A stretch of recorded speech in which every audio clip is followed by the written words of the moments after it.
रक्षाबंधन आणि नारळी पौर्णिमेसाठी आज आपण खास पद्धतीने नारळाचे हे मऊसूद अगदी तोंडात जातात विरघळणारे असे लाडू बनवतोय।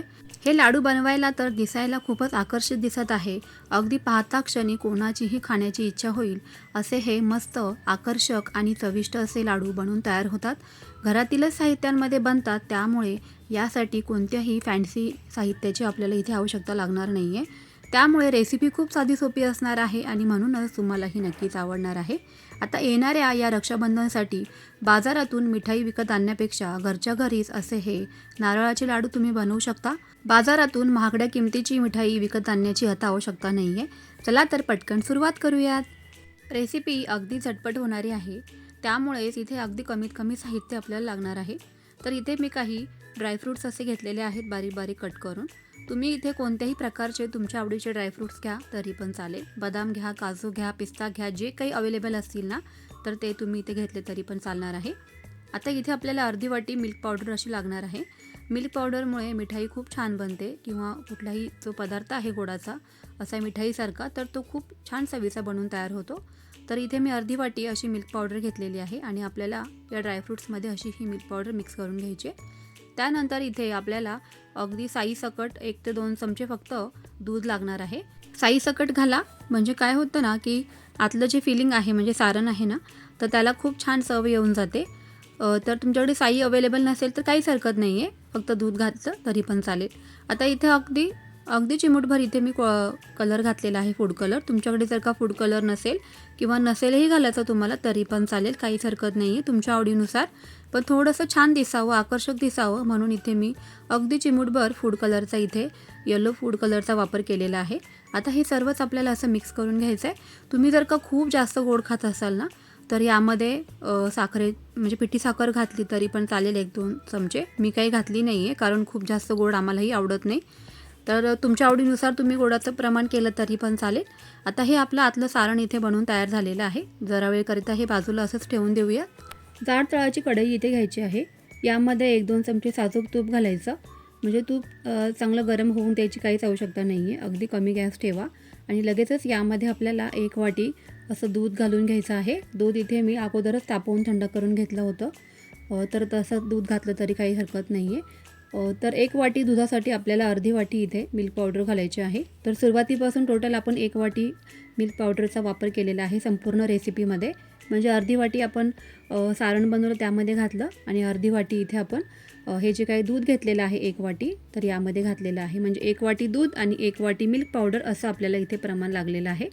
आता या मिल्क पावडरच्या गाठी गुठळ्या होऊ न देता पटकन मिक्स करून घ्यायचं दुधामध्ये, म्हणजे दूध थोडंसं थंड आहे तोपर्यंतच आपल्याला मिल्क पावडर यामध्ये घालून घ्यायची आणि लगेचच यामध्ये ती दुधामध्ये मिक्स करून घ्यायची, म्हणजे त्याच्या पटकन गुठळ्या होत नाहीत। आता इथे मिल्क पावडर मिक्स झाल्यानंतर आपल्याला यामध्ये लगेचच सारख्याच वाटीने मोजून 2 वाटी डेसिकेटेड कोकोनट घालायचं आहे। म्हणजेच काय की आपलं जे काही खोबरं असतं ना घरामध्ये, तर त्याचं जे काही वरचा काळा भाग असतो किंवा चॉकलेटी भाग जो असतो ना तर तो तुम्ही सुरीच्या मदतीने काढूनसुद्धा घरच्या घरीसुद्धा हे असं खोबरं तयार करून घेऊ शकता, कारण हे सुकं खोबरंच आहे। फक्त एवढंच की मी ते बाजारातून रेडीमेड विकत आणलेलं आहे। पण तुमच्याकडे जर काही उपलब्ध नसेल ना तर तुम्ही घरीसुद्धा खोबऱ्याचा जो काही वरचा काळा भाग आहे ना तर तो काढून घ्या आणि मस्त किसून घ्या खोबरं। मिक्सरमध्ये बारीक फिरून घेतलं तरी पण चालेल आणि अशा पद्धतीने आपल्याला इथे हे डेसिकेटेड कोकोनट तयार मिळतं। खूप सोपं आहे। आता या मिल्क पावडरमध्ये आणि दुधामध्ये आपल्याला ही 2 वाटी खोबरं असं घालून घेतल्यानंतर गॅसची फ्लेम सुरुवातीपासून स्लो ठेवायची आहे आणि त्यामध्ये जो काही दुधाचा अंश आहे, ओलसरपणा आहे, तर तो आपल्याला पूर्णपणे आटवून घ्यायचा आहे। थोडक्यात काय तर आपल्याला हे खोबरं शिजवून घ्यायचं आहे। तर यामध्ये मी साखरही घालणार आहे बरं का, कारण खोबऱ्यामुळे काय होतं ना, मिल्क पावडरमध्ये तर आहे शुगर बऱ्यापैकी, साखर आहे मिल्क पावडरमध्ये, पण आपण यामध्ये खोबरंही घातलेलं आहे। खोबऱ्यालासुद्धा छान गोडसरपणा यावा यासाठी इथे मी साखरही घातलेली आहे। तर अर्धी वाटी साखर इथे घालायची, म्हणजे अगदी व्यवस्थित इथे आपले हे लाडू पूर्णपणे व्यवस्थित गोड होतात। तुम्ही जर का अधिक यापेक्षाही गोड खात असाल तर तुम्ही साखरेचं प्रमाण वाढवलं तरीही चालेल, पण अगदी परफेक्ट या प्रमाणामध्ये लाडू अगदी व्यवस्थित गोड होतात। तर तेवढीच साखर घाला, मी जेवढी सांगितलेली आहे। पिठी साखर करून घाला, म्हणजे साखर अगदी पटकन व्यवस्थित विरघळली जाते। तर मस्त असं आपलं अगदी 5 ते 7 मिनिटांमध्येच हे मिश्रण बनवून तयार होतं। खूप जास्तीचा वेळ अजिबात लागत नाही। 7 ते 8 दिवस हे लाडू आरामशीर टिकणार आहेत। खूप छान आणि अगदी झटपट बनवून तयार होतात. दिसायला तर इतके छान दिसत आहेत ना की लगेचच खाण्याची इच्छा होईल असे हे लाडू छान दिसतात. मिठाईच्या दुकानमध्ये जसे हे लाडू बनतात ना, अगदी तसेच आपण हे आकर्षित लाडू आज बनवणार आहोत. तर मस्त असं इथे आपलं हे मिश्रण बनवून तयार झालेलं आहे. थोडंसं गार करण्याकरिता आपल्याला हे बाजूला असं काढून घ्यायचं आहे. थोडासा फॅन चालू करून दिला तरी पण चालेल, कारण पटकन मग आपल्याला इथे लाडू वळून घेता येतील. तर इथे मी असं हे मोठ्या ताटामध्ये मिश्रण काढून घेतलेलं आहे. चमच्याच्या मदतीने असं पसरून देते, म्हणजे ते पटकन गारही होईल. तयार केलेल्या लाडूचं मिश्रण थोड्या वेळकरिता बाजूला ठेवूयात आणि जे आपण सारण बनवलेलं तर त्या सारणाचे छोटे छोटे असे इथे मी बॉल्स तयार करून घेते, म्हणजे अगदी फटाफट लाडू वळायलाही आपल्याला मदत होऊन जाईल. तर जेवढे बनतील तेवढे इथे मी हे छोटे छोटे आकाराचे सारणाचे गोळे तयार करून घेते. बऱ्यापैकी लाडूचं मिश्रण इथे थंड झालेलं आहे. चला तर लगेचच लाडू देखील वळून घेऊयात. तर तुम्हाला हव्या त्या आकारामध्ये, म्हणजे जसे तुम्हाला लहान मोठे बनवायचे आहेत लाडू, त्या पद्धतीने मिश्रण हातावरती घ्यायचं आहे आणि अगदी मी दाखवते त्याच पद्धतीने आपल्याला हे मिश्रण असं तयार करून घ्यायचं आहे. मधल्या भागामध्ये आपण जे काही सारण तयार करून घेतलं होतं, सारणाचे गोळे तयार करून घेतले होते, तर ते असे आतमध्ये घालायचं आहे आणि नंतर अगदी परफेक्ट इथे लाडू वळवून घ्यायचा आहे. अगदी खूप जास्त मेहनत लागत नाही आहे. लाडू अगदी पटकन झटपट बनवून तयार होतात. जर का तुम्ही आजपर्यंत अशा पद्धतीने लाडू कधीच बनवले नसतील तर नक्की बनवा. खूप छान अगदी चविष्ट हे लाडू बनवून तयार होतात. आणि बाहेरसुद्धा जर का तुम्ही लाडू किंवा मिठाई विकत घ्यायला गेलात ना, तर भरपूर महागड्या किमतीमध्ये विकत मिळतात. आणि सध्या तर सीझन असल्यामुळे किंवा सणासुदीचे दिवस असल्यामुळे आणखीन ते बाजारभाव जो आहे तो वाढूनच लावतात आणि आपल्याला जी काही मिठाई आहे ना, तर ती दुपटीच्या किमतीमध्ये विकत घ्यावी लागते आणि आपण घेतोही, कारण आपल्याला पर्यायच नसतो.